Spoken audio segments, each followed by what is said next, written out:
लद्दाख के जो रिप्रेजेंटेटिव हैं जिन्होंने जिस तरीके से इन्होंने अपना दिखाया कि हम इसे अचीव करेंगे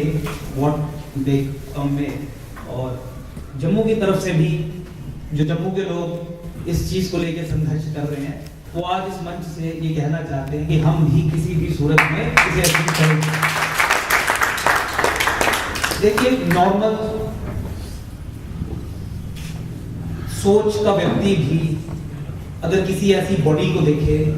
जिस बॉडी में कहीं पे कैंसर है या कहीं पे प्रॉब्लम है, तो उस एरिया को सबसे पहले क्वारंटाइन किया जाता है ताकि वो कैंसर, वो प्रॉब्लम बॉडी में और ना बढ़े। कश्मीर को हम वही कैंसर समझते हैं जो भारत की सेक्युलर बॉडी के बीच में पैदा किया गया है। इसे क्वारंटाइन करना, क्वारंटाइन करने के बाद डाइसेक्ट करना, तोड़ना, डिवाइड करना ही एकमात्र सॉल्यूशन है, और वही करने के लिए हमें संघर्षरत रहना है और हमें संघर्षरत रहेंगे। देखिए, ये हमें बहुत इंपॉर्टेंट है समझना कि क्यों जम्मू कश्मीर को रीऑर्गेनाइज करना या जम्मू को एक डिस्टिंक्ट एंटिटी के तौर पे, डिस्टिंक्ट पॉलिटिकल एंटिटी के तौर पे उभरना, लद्दाख को अलग करना इंपॉर्टेंट क्यों? किस हमले के तले जम्मू और लद्दाख पिछले 7 दशकों से किस हमले को फेस कर रहे हैं, उस हमले की क्लियर अंडरस्टैंडिंग होना बहुत इंपॉर्टेंट है। हम शुरू से ही, चाहे एकजुट जम्मू का प्लेटफॉर्म हो या फन कश्मीर का हो, इस चीज पे एक कॉमन अंडरस्टैंडिंग है कि जम्मू कश्मीर में भारत की राजसत्ता ने टोटल पॉलिटिकल पावर मुस्लिम एस्टैब्लिशमेंट के हाथ में ली है। अंडरस्टैंडिंग ये है कि कश्मीर की जो सुन्नी मुस्लिम एस्टैब्लिशमेंट है, जम्मू कश्मीर में सब पावर, एंटायर पावर उसके हाथ में दी जाएगी, और उसमें ना जम्मू वालों का कोई रखरखाव होगा या ना जम्मू वालों की कोई बात सुनने का कोई प्रावधान होगा, ना ही लद्दाख के लोगों का सुनने का कोई प्रावधान होगा। और फिर जिस तरीके से एक इस्लामिक स्टेट ऑपरेट करती है, उस इम्प्यूनिटी के साथ, उस इम्यूनिटी के साथ इस मुस्लिम एस्टैब्लिशमेंट को ऑपरेट करने दिया जाएगा जम्मू कश्मीर। तो जिस तरीके से 90s में या लेट 80s में रिलीजियस क्लींजिंग की गई कश्मीर से, इस मुस्लिम एस्टैब्लिशमेंट ने डिसाइड किया कि किस तरीके से लद्दाख और जम्मू पे कब्जा किया जाए, तो इंट्रोड्यूस किया इन्होंने concept of bringing demographic change, demographic invasion, और डेमोग्राफिक इन्वेजन के जरिए इन 2 एरियाज को जहां पे नॉन मुस्लिम्स का वर्चस्व उस समय था, मेजॉरिटी थी, कन्वर्ट करके 100% over a period of time Islamise किया जाए। तो जम्मू कश्मीर भारत की सेक्युलर टेरिटरी पे एक मुस्लिम स्टेट, एक इस्लामिक स्टेट के रूप में स्थापित की गई। हमारी जो लड़ाई है, हमारी जो जंग है, वो इस मुस्लिम स्टेट के खिलाफ है, और इस इस्लामिक स्टेट के खिलाफ लड़ने की जो जंग है वो सेक्युलरिज्म की जंग है। वो हमारे कॉन्स्टिट्यूशन की जो मूल भावना, धर्मनिरपेक्षता, सेक्युलरिज्म, जो इसकी रियल सेंस में जो इसकी अंडरस्टैंडिंग है, उसको यहाँ पे एस्टैब्लिश करने की बात है। और कश्मीर को तोड़ के, कश्मीर को डिवाइड कर, वो जंग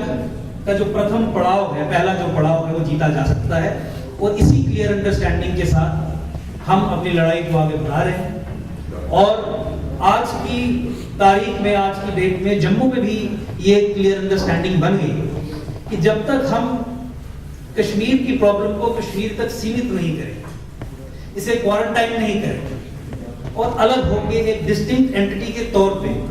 एक आगे अपनी पॉलिटिकल लड़ाई नहीं लड़ेंगे, फाइनल सॉल्यूशन जम्मू कश्मीर का नहीं होने वाला। आपने देखा जिस तरीके से लद्दाख के एक्स-MLA हैं, रिप्रेजेंटेटिव हैं, जिस तरीके से डेटा और स्टैटिस्टिक्स से इन्होंने यहाँ पे एस्टैब्लिश किया कि किस तरीके से डेमोग्राफिक इन्वेजन लद्दाख में भी सक्सेसफुल हुआ और लद्दाख को बुद्धिस्ट माइनॉरिटी बनाया गया। जिस तरीके से इन्होंने डेटा सामने रखा, ये कोई सिंपल चीज नहीं है, बहुत एक ऑर्गेनाइज्ड प्लान है। लद्दाख में जो चीज हो चुकी है, जम्मू में वो चीज कुछ आने वाले वर्षों में होने वाली है। इस मुस्लिम स्टेट ने यहाँ की विधानसभा पे कब्जा करके ऐसे ऐसे कानून बना लिए जिससे वो अपने इस्लामिक एजेंडा को आगे बढ़ाए। एक ग्लोबल फिनोमिना है कि किस तरीके से इस्लामी ताकतें डेमोक्रेटिक सेटअप्स पे, डेमोक्रेटिक सिस्टम्स पे कब्जा करके उन्हीं डेमोक्रेसीज को खत्म करते हैं। उसका बहुत बड़ा सक्सेसफुल मॉडल इंडिया में इंप्लीमेंट किया गया और अनफॉर्चुनेटली जो इंडियन स्टेट थी, भारत की राजसत्ता थी, यूनियन ऑफ इंडिया थी, उसने इसे फैसिलिटेट किया। एक कॉन्स्टिट्यूशनल सैंक्शन और कॉन्स्टिट्यूशनल एम्पावरमेंट दी गई for the creation of a theocratic state in Jammu and Kashmir, that too on the secular territory of India. देखिए विरोधाभास, भारत की सेक्युलर टेरिटरी पे चूंकि एक स्टेट मुस्लिम मेजॉरिटी स्टेट है, इसलिए आप वहां पे एक सेक्युलर स्टेट का गठन नहीं करेंगे, एक मुस्लिम स्टेट का गठन करेंगे, इस्लामिक स्टेट का गठन करेंगे और कॉन्स्टिट्यूशनल प्रोविजंस को इस्तेमाल करके करेंगे। साजिश समझने की हमें जरूरत है कि कितनी बड़ी है, तब हम समझ पाएंगे कि क्यों इस इस्लामिक स्टेट से या इस थियोक्रेटिक स्टेट से या कश्मीर में जो प्रॉब्लम है उससे लड़ने के लिए हमें अपना सर्वस्व जो है वो त्यागना है। आर्टिकल 35A संविधान में बाकायदा 1954 में प्रोविजन इंट्रोड्यूस किया गया है, ये सुनिश्चित करने के लिए कि जम्मू कश्मीर में जिस धार्मिक स्टेट को, जिस थियोक्रेटिक स्टेट को, थियोक्रेसी को हम क्रिएट कर रहे हैं, उसको सस्टेन करने के लिए कोई ना कोई कॉन्स्टिट्यूशनल प्रोटेक्शन होनी चाहिए। और कॉन्स्टिट्यूशन हमारा सेक्युलर, कॉन्स्टिट्यूशन के अनुच्छेद हमारे सेक्युलर, कॉन्स्टिट्यूशन के सब प्रावधान हमारे secular, constitution modern democratic setup में एक मॉडर्न अपकमिंग डॉक्यूमेंट के तौर पे पेश करना और उसी को इस्तेमाल करके किस तरीके से उसी कॉन्स्टिट्यूशन के खिलाफ जाके, उस कॉन्स्टिट्यूशन की मूल भावना के खिलाफ जाके, सेक्युलरिज्म की मूल भावना के खिलाफ जाके, सेक्युलर स्टेट को क्रिएट करने की मूल भावना के खिलाफ जाके एक थियोक्रेटिक स्टेट का जम्मू कश्मीर में गठन करें। आपको जान के हैरानी होगी कि आर्टिकल 35A ये सुनिश्चित करता है कि जम्मू कश्मीर की लेजिस्लेटिव असेंबली का जो कैरेक्टर है वो सदा सदा के लिए इस्लामिक इन कैरेक्टर रहेगा। ये कॉन्स्टिट्यूशन ऑफ इंडिया में एक प्रोविजन है कि धर्म के आधार पे उन्होंने ये तय किया कि जम्मू कश्मीर की जो विधानसभा रहेगी, लेजिस्लेटिव असेंबली रहेगी, उसका जो कैरेक्टर है वो सदा सदा के लिए इस्लामिक रहेगी। तो जिस तरीके से प्रोफेसर साहब ने कहा कि मुझे ये कहा जाता था कि जम्मू कश्मीर में मुख्यमंत्री केवल मुस्लिम ही बन सकता है और कश्मीर से सुन्नी मुस्लिम ही बन सकता है, वो डायरेक्टली तो उन्होंने ये बात नहीं लिखी,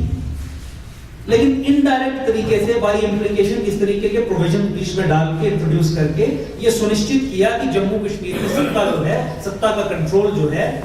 लेजिस्लेटिव असेंबली पे, विधानसभा पे जो कब्जा है, जो मॉडर्न डेमोक्रेसीज में जो इंस्टीट्यूशंस हैं, जो सत्ता के इंस्टीट्यूशंस हैं, उन पे कब्जा केवल और केवल एक धर्म विशेष के लोगों का रहेगा।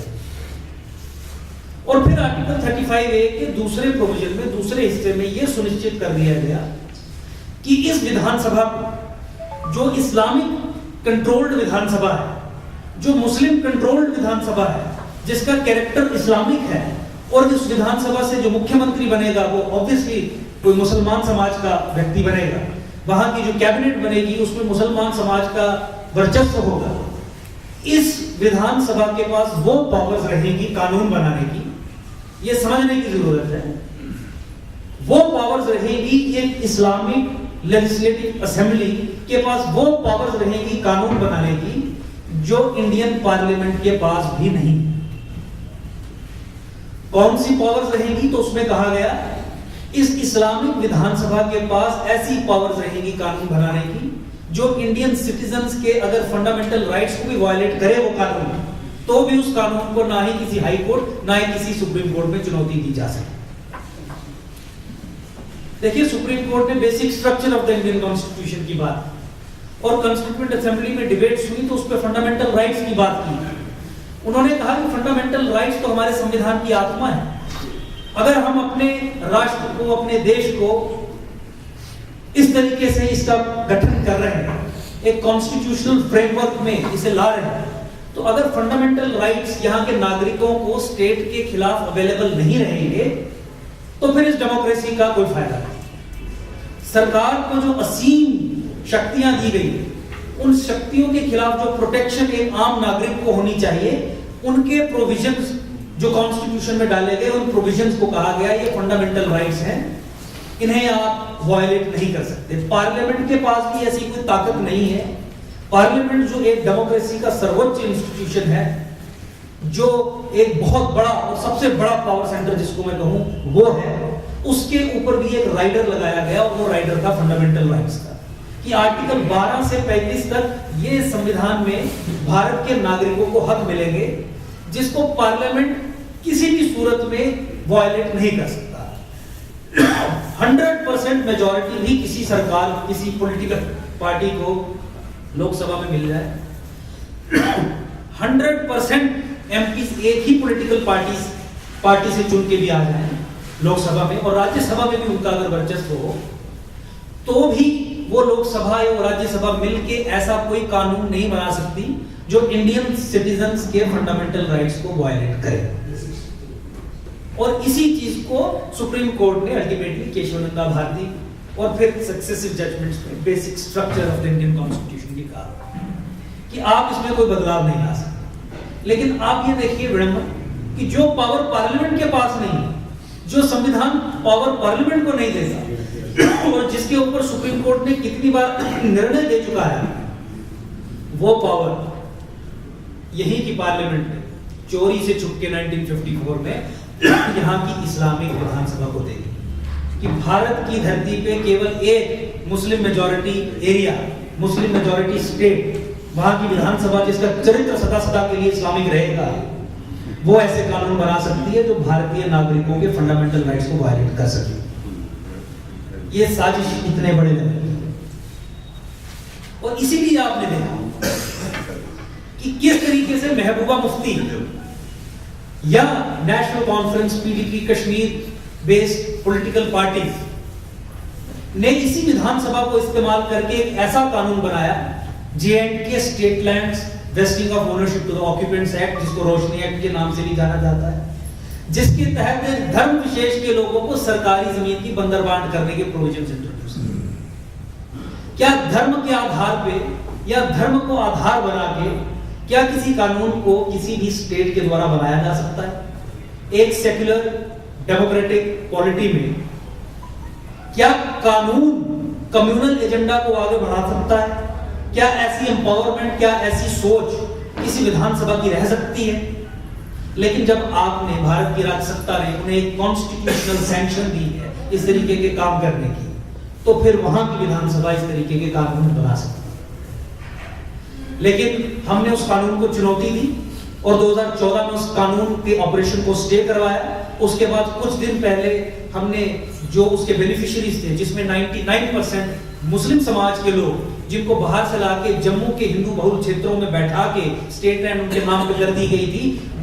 चंद दिन पहले, रिपील होने से चंद दिन पहले हाई कोर्ट में फिर से डिवीजन बेंच के सामने बहस करके उन सारे बेनिफिशियरीज को हमने क्वारंटाइन कर दिया कि वो जो प्रॉपर्टी उन्हें अलॉट हुई है उसके ऊपर किसी भी तरीके की कोई ट्रांजैक्शन या किसी भी तरीके की कंस्ट्रक्शन नहीं कर सकते। और फिर उन सब लोगों को नोटिस दिलवाए कि चूंकि प्रक्रिया अब हाई कोर्ट में स्टार्ट होगी उनसे जमीनें वापस लेने की, तो उन्हें भी पार्टी बनाना जरूरी। और उसके बाद फिर हमें यह सफलता मिली कि गवर्नर ने देखा कि जिस तरीके से हाई कोर्ट से थप्पड़ पे थप्पड़ इस सरकार को पड़ रहा है, इस कानून की कॉन्स्टिट्यूशनल वैलिडिटी जो हमने चैलेंज की उस केस में, तो मजबूर होना पड़ा इनको लेजिस्लेटिव जिहाद के एक टूल को विड्रॉ करने के लिए, और रोशनी एक्ट विड्रॉ हुआ, रिपील हुआ। लेकिन आप ये देखिए कि जब हमने स्टे करवाया तो 2014 का समय था, जब महबूबा मुफ्ती को पता चला कि अब तो ये डेमोग्राफिक इन्वेजन का एजेंडा या जो हमारा इस्लामी एजेंडा या जम्मू की जमीनों को कब्जा करने का या लद्दाख की जमीनों पे कब्जा करने का कानूनी तरीके से जो एजेंडा था वो डिफीट हो चुका है, उस पे रोक लगवा दी गई है, तो किस तरीके से हम अपने इस एजेंडा को आगे बढ़ाएं? तो उसने एग्जीक्यूटिव रूट से फिर चोरी से छुप के एक ऐसा ऑर्डर निकाला, जिस ऑर्डर के बारे में आप सब लोग जानते हैं, 14 फरवरी 2018, जहां चीफ मिनिस्टर एक कॉन्स्टिट्यूशनल हेड जो संविधान की शपथ लेके वहां पे बैठी है, वो ये कहती है कि मुस्लिम समाज के लोग जम्मू के हिंदू बहुल क्षेत्रों में सरकारी जमीन, प्राइवेट जमीन और फॉरेस्ट की जमीन, इस पे कब्जा कर सकते हैं। कोई भी पुलिस अधिकारी या रेवेन्यू का अधिकारी उन्हें वहां से एविक्ट नहीं करेगा और कब्जा उन्हें करने दिया जाएगा। फिर धर्म को आधार बना के वो ये कहती है कि मुस्लिम समाज के लोग, इनके खिलाफ जो सेक्शन 188 आरपीसी या गौहत्या के प्रोविजंस हैं, उनका बहुत मिसयूज होता है। तो अगर किसी भी कोई भी मुस्लिम समाज का व्यक्ति, और जिनके बारे में जाना जाता है, अगर एफआईआर आप निकालिए कि कौन लोग हैं जो काउ स्लॉटर और बोवाइन स्मगलिंग में शामिल हैं, अगर ये काउ स्लॉटर और बोवाइन स्मगलिंग करते हैं तो इनके ऊपर सेक्शन 188 आरपीसी और prevention of cruelty to animals act के तहत कार्रवाई नहीं की जाएगी। यानी कि एक कॉन्स्टिट्यूशनल हेड, एक संवैधानिक हेड, एक head of the government Muslims को लीगल इम्यूनिटी देती है हिंदुओं की या नॉन मुस्लिम्स की जमीनों पे कब्जा करने के लिए, गौ हत्या करने के लिए और मोबाइल स्मगलिंग करने के लिए। ये किसी सेक्युलर स्टेट में नहीं है, ये किसी धर्मनिरपेक्ष स्टेट में नहीं है। ये एक ऐसी स्टेट में होता है जिसकी जो नींव है उसका आधार ही थियोक्रेटिक हो। तो जब तक इस दानव से, इस राक्षस से, इस कैंसर से हम लड़ने के लिए तैयार नहीं होंगे, हमारी कोई गति नहीं। उसी तरीके से ये तो चंद एग्जाम्पल इंस्टांसेस हैं जहां पे हम बताते हैं कि नॉन मुस्लिम्स के साथ ये हो गया, लद्दाखियों के साथ ये हो गया, हजारों ऐसी example. Basic fundamental rights minorities के आर्टिकल 29 और 30 जो फंडामेंटल राइट्स जिनको कहा जाता है। एक और एग्जांपल कि किस तरीके से दिल्ली ने यहाँ पे जो एक थियोक्रेसी क्रिएट की, वो वाकई में थियोक्रेसी है और थियोक्रेटिक प्रिंसिपल्स पे और इस्लामिक थियोलॉजी, इस्लामिक आइडियोलॉजी पे चल रही है। उसकी एक बहुत सामने मतलब जो स्पष्ट तौर से जो एक एग्जांपल दिखती है वो ये है कि जम्मू कश्मीर में नॉन मुस्लिम माइनॉरिटी है और भारत का संविधान माइनॉरिटीज के लिए माइनॉरिटी राइट्स प्रोवाइड करता है और वो माइनॉरिटी राइट्स संविधान के अनुच्छेद 29 और 30 में दिए गए और संविधान का 29 और 30 जो अनुच्छेद है माइनॉरिटी राइट्स का, वो फंडामेंटल राइट्स का जो चैप्टर 3 है उसका हिस्सा है। यानी माइनॉरिटी अल्पसंख्यकों के जो राइट्स हैं वो फंडामेंटल राइट्स हैं। और फंडामेंटल राइट्स जिस तरीके से मैंने आपको बताया कि संविधान भी यही कहता है और सुप्रीम कोर्ट भी यही कहता है कि इनका हनन नहीं किया जा सकता, लेकिन जम्मू कश्मीर चूंकि एक इस्लामिक स्टेट बनाई गई, एक थियोक्रेटिक स्टेट बनाई गई जहां पे नॉन मुस्लिम्स की नॉर्मली कोई जगह नहीं है, उनके कोई हक नहीं है, वहां पे यहाँ के अल्पसंख्यक जो मुसलमान नहीं है, जो नॉन मुस्लिम्स हैं, उनको उनके फंडामेंटल राइट्स अंदर आर्टिकल 29 और 30 दिए जाने की बात तो छोड़िए, रिकॉग्नाइज एक्नॉलेज भी नहीं किया जाता है कि ये राइट्स उनको अवेलेबल है। और एक्नॉलेजमेंट की बात भी छोड़िए, उन राइट्स के आधार पे जो गवर्नमेंट ऑफ इंडिया की 60 से 70 स्कीम्स हैं और फिर जो स्टेट गवर्नमेंट पे इनकम्बेंट है कि आप अपने अल्पसंख्यकों के लिए स्वयं भी कुछ स्कीम्स बनाएंगे, वो सारी स्कीम्स जो है वो माइनॉरिटीज के बदले मेजॉरिटी कम्युनिटी को दी जाती है। इस चीज को लेकर सुप्रीम कोर्ट में हमने चुनौती दी। सुप्रीम कोर्ट में 2 साल हमने केस लड़ा। 2 साल में केंद्र की सरकार हो या राज्य की सरकार हो, इन्होंने टोटल नॉन कोऑपरेशन बताई, दिखाई, और जिसका एक बहुत बड़ा प्रूफ है कि 2 बार राज्य सरकार पे और केंद्र सरकार पे सुप्रीम कोर्ट ने जुर्माना लगाया। 2 बार 15,000 रुपए का जुर्माना लगाया, एक बार केंद्र सरकार पे 30,000 रुपए का जुर्माना लगाया कि जम्मू कश्मीर में जो नॉन मुस्लिम्स हैं, हिंदू हैं, सिख हैं, बौद्ध हैं, जैन हैं, इनके माइनॉरिटी राइट्स आप मेजॉरिटी कम्युनिटी को साइफन ऑफ कर रहे हो, तो इसे ठीक करने के लिए आप कार्रवाई करिए। जो नॉन कोऑपरेशन इन्होंने दिखाई, जवाब दाखिल ना करना या स्टेप्स ना लेना, उसके लिए जुर्माना लगाया। और जब इनको हमने इतना ज्यादा प्रेशराइज कर लिया कि अब ये सुप्रीम कोर्ट में किसी भी तरीके से खड़े होने के लायक नहीं थे, जवाब नहीं था, तो फिर इन्होंने माना कि हम अपने नाम मुस्लिम्स जो हैं, जो माइनॉरिटीज हैं, अल्पसंख्यक हैं, उन्हें उनके फंडामेंटल राइट्स देंगे। ये ऐसा करके हमने सुप्रीम कोर्ट में हलफनामे पे इनसे इनका प्रॉमिस जो था वो रखवाया। लेकिन उसके बावजूद भी आज 1 साल होने को है, जम्मू कश्मीर में माइनॉरिटीज के राइट्स मेजॉरिटी कम्युनिटी ले रही है। और सेक्युलरिज्म या धर्मनिरपेक्षता का लिटमस टेस्ट की माइनॉरिटी राइट्स को कहा गया था। आप सब लोग जानते हैं कि सेक्युलर वर्ल्ड तो इमरजेंसी के बाद बहुत देर के बाद संविधान में इंट्रोड्यूस किया गया। इससे पहले भी कॉन्स्टिट्यूएंट असेंबली में डिबेट्स हुई थी कि क्या वर्ड सेक्युलर को संविधान में कैटेगोरिकली डालना है या नहीं डालना। तो उसमें चर्चा का निष्कर्ष ये निकला था कि जब आर्टिकल 25 से 30 तक और 29 और 30 स्पेशली माइनॉरिटीज के लिए इस तरीके के राइट्स और फंडामेंटल राइट्स हमने संविधान में डाल दिए हैं, तो ये इटसेल्फ एस्टैब्लिश करता है कि भारत का संविधान और भारत की पॉलिटी सेक्युलर होगी, और सेक्युलरिज्म वर्ड इंट्रोड्यूस करने का कोई मतलब ही नहीं बनता, क्योंकि ये आर्टिकल सेल्फ स्पीकिंग है। तो कहने का मतलब ये है कि सेक्युलरिज्म का लिटमस टेस्ट है माइनॉरिटी राइट्स। और जम्मू कश्मीर में जो एक सेक्युलर स्टेट नहीं है, जो एक थियोक्रेटिक स्टेट है, वहां पे माइनॉरिटी के राइट्स को देने की बात तो छोड़िए, मेजॉरिटी कम्युनिटी उसे लूट रही है। स्टेट कन्नाइवेंस के साथ लूट, सरकारी तंत्र उनकी मदद कर रहा है ग्राउंड पे भी और कोर्ट्स में भी, ताकि किस तरीके से माइनॉरिटी को आने वाला वो संरक्षण, जो संरक्षण पाके माइनॉरिटी यहाँ पे कम से कम एक आश्वासन फील करे कि हम सेफ हैं, सुरक्षित हैं, वो उन्हें देने की बात तो छोड़िए, उनके लिए आने वाला जो 60-70 स्कीम्स हैं, जो संरक्षण का जो अंडरस्टैंडिंग है, वो सब डाइवर्ट किया जा रहा है मुस्लिम समाज के लिए, जो नियरली 70% मेजॉरिटी। तो सेक्युलरिज्म का लिटमस टेस्ट इन्होंने हर स्टेज पे फेल भी किया। ये कोई फिलोसॉफिकल कंस्ट्रक्ट हमारा नहीं है कि हम ये कह रहे हैं कि एक थियोक्रेटिक स्टेट है, कदम कदम पे हम ये साबित कर रहे हैं, चाहे कि लेजिस्लेटिव असेंबली के माध्यम से जो कानून बनाने की प्रक्रिया होगी, कानून ही कम्युनल है। सुप्रीम कोर्ट में जिस तरीके की केसेस में इन्होंने अपना जो स्टैंड लिया है, जिस तरीके की कार्रवाई, नॉन कोऑपरेशन शो की या माइनॉरिटीज को उनके राइट्स बनाई थी, क्लियरली प्रत्यक्ष। लेकिन अनफॉर्चुनेटली हमारी प्रॉब्लम ये है कि कश्मीर भी हमारे खिलाफ है, और जितने भी केसेस हमने सुप्रीम कोर्ट में लड़े या हाई कोर्ट में लड़े या पॉलिटिकल लेवल पे भी देखा, तो दिल्ली भी हमारे खिलाफ ही वहां पे स्टैंड लेती, वो चाहे माइनॉरिटी राइट्स की बात करें, वो चाहे नॉन मुस्लिम्स के माइनॉरिटी या फंडामेंटल राइट्स की बात करें, आर्टिकल 35A को खत्म करवाने की बात करें, क्योंकि आर्टिकल 35A में एकजुट जम्मू भी एक वन ऑफ द पिटिशनर्स है, और एकजुट जम्मू ने ही ये वहां पे एक प्रोपोजिशन बिल्ड करने की कोशिश की है कि आर्टिकल 35A संविधान का वो अनकॉन्स्टिट्यूशनल और कम्युनल प्रोविजन है जो भारत की सेक्युलर टेरिटरी पे एक थियोक्रेटिक स्टेट का गठन करता है। लेकिन इसमें भी अनफॉर्चुनेटली ये प्रोपोजिशन देने के बावजूद भी कश्मीर कंट्रोल्ड गवर्नमेंट, जो स्टेट गवर्नमेंट थी, उसका भी जवाब वही था कि इसको बचाया जाना चाहिए, और केंद्र सरकार का जवाब भी वही था कि इसको बचाया जाना चाहिए।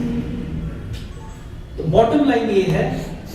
कि सुप्रीम कोर्ट में जाने के बावजूद भी आपको आपके फंडामेंटल राइट्स नहीं मिलेंगे।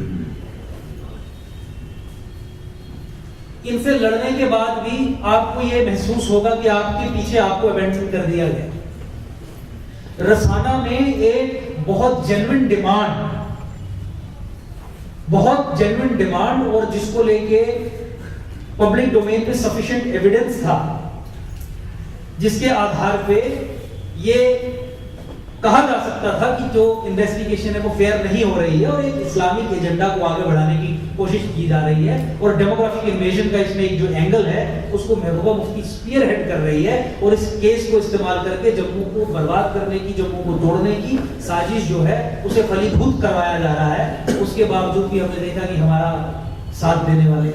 लोग थे, जिनको हमने सोचा कि हमारा साथ देंगे, हमारी बात कहेंगे, वो हमारे खिलाफ। तो बॉटम लाइन ये है कि चाहे सुप्रीम कोर्ट हो या ग्राउंड हो या जमीन हो, हमें अपनी लड़ाई स्वयं लड़नी पड़ेगी, और हमें इस कैंसर को, एक थियोक्रेटिक स्टेट को हराना पड़ेगा, डिसमेंटल करना पड़ेगा, खत्म करना पड़ेगा। तो जिस तरीके की सबवर्जन इन्होंने कॉन्स्टिट्यूशन में क्रिएट करवाई करके इस तरीके के सेटअप को क्रिएट किया है, और फिर हमारे साथ माइनॉरिटी वाला राइट्स वाला ये कांड करते हैं, रसाना वाला हमारे खिलाफ ये कांड करते हैं। मैं इस मंच से ये क्लियरली कहना चाहता हूं कि इस तरीके की सबवर्जन को अगर आप और आगे बढ़ाएंगे तो बहुत बड़ी क्रांति होगी, समाज को बहुत बड़ी और भयंकर प्रसव पीड़ा से गुजरना पड़ेगा, और उसमें बहुत खून बहेगा। तो अगर आप ये चाहते हैं कि खून ना बहे समाज में, क्योंकि वो बट नेचुरल है, जब आप इस तरीके के विरोधाभास क्रिएट करेंगे, इस तरीके की सबवर्जन क्रिएट करेंगे, तो फिर उसमें खून बहने की पॉसिबिलिटीज आप स्वयं उसके जो बीज हैं वो बो रहे हैं। तो जम्मू का समाज, लद्दाख का समाज ये चाहता है कि आप इन सबवर्जन्स को रिकॉग्नाइज करिए, आप भारत के संविधान की मूल भावनाओं को यहाँ पे एस्टैब्लिश करिए, यहां पे एक सेक्युलर सेटअप को इस्टेब्लिश करिए और जो मुस्लिम इस्टेब्लिशमेंट को आपने पूरे तरीके से पावर हैंडओवर की है, उस पावर को वापस लेके जो आपके यहाँ राष्ट्रवादी लोग हैं उनके हाथ में रिस्टोर करिए। अगर आप ये नहीं करेंगे तो बहुत प्रसव पीड़ा होगी और बहुत खून बहेगा। इसी के साथ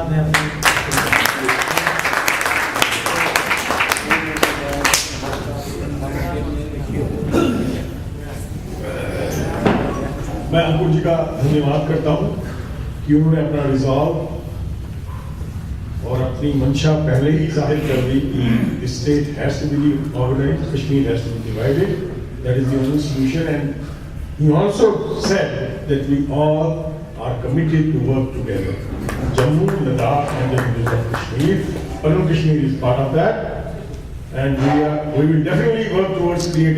forging a definitive alliance in the future. Now I would invite Sushil Pandit ji, कि वो आए।